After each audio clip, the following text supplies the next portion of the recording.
Plus News Updates. Mga balita ngayon, Senate Impeachment Court formal nang nag-convene. Preliminary investigation ng DOJ sa Shariff Aguac Mayor ambush sinimulan na. Presyo ng gasolina at diesel muling nagtaas. Rollback sa presyo ng LPG ipinatupad. Ako po si Cesar Soriano para ihatid ang nangungunang mga balita sa buong kapuluan. Ngayon, Formal nang nag-convene ang Senado bilang impeachment court kahapon Mayo 18 para sa impeachment complaint laban kay Vice President Sara Duterte.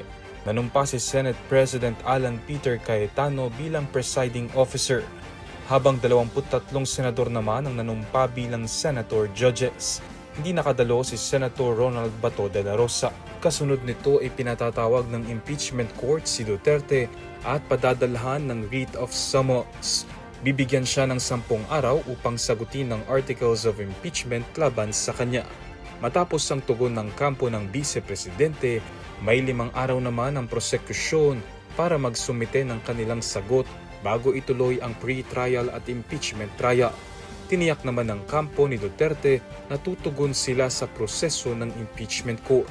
Samantala, naghain na ng formal entry of appearance ang 11-member na House Prosecution Panel. Si House Justice Committee Chairperson at Batangas Representative Jervil Luistro ang itinalagang lead prosecutor sa paglilitis.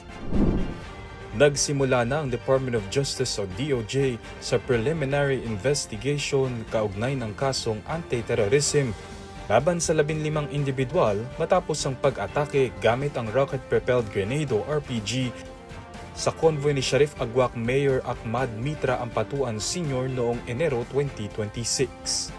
2 katao ang nasugatan sa insidente at nagdulot ito ng takot sa mga residente dahil sa paggamit ng mabibigat na armas. Personal na humarap si Ampatuan sa panel ng DOJ kasama ang kanyang abogado na si Attorney Cyrus Torreña. Ayon kay Torreña, isinampa ang reklamo ng Philippine National Police matapos ang isinagawang case build-up investigation. Kabilang sa mga respondent ang ilang may apilyedong Pendatun, Ampatuan at Giapal, pati na rin ang mga hindi pa nakikilalang John at Jane Doe. Inatasan naman ng DOJ ang mga respondent na magsumite ng kanilang counter-affidavits bago o sa Mayo 26. Nauna nang sinabi ni Ampatuan na hindi bababa sa 5 beses nang tinangkang kitilin ang kanyang buhay. Sa kabila nito, sinabi niyang wala siyang balak magtago. Epektibo na simula kaninang alas 6 ng umaga, Mayo 19, ang panibagong oil price hike sa mga produktong petrolyo. Ayon sa advisory ng oil companies, tumaas ng 2 pesos and 82 centavos kada litro ang presyo ng diesel at 1 peso and 21 centavos sa kada litro naman ng gasolina. Bumaba naman ng 2 pesos and 11 centavos kada litro ang presyo ng kerosene. Sa Metro Manila at iba pang highly urbanized cities, umaabot ang bentahan ng diesel kada litro sa 97 pesos and 65 centavos. Habang ang gasolina ay nasa pagitan naman ng 73 pesos and 68 cents hanggang 108 pesos and 18 centavos kada litro. Samantala, inanunsyo ng Petron na nagpatupad ito ng 4 na piso kada kilong rollback sa liquefied petroleum gas o LPG na Petron Gasul at Fiesta Gas household products na nagsimula nitong Lunes, Mayo 18. Piso kada kilong rollback naman ang ipinatupad ng Republic Gas Corporation o Regasco simula ngayong araw, Mayo 19.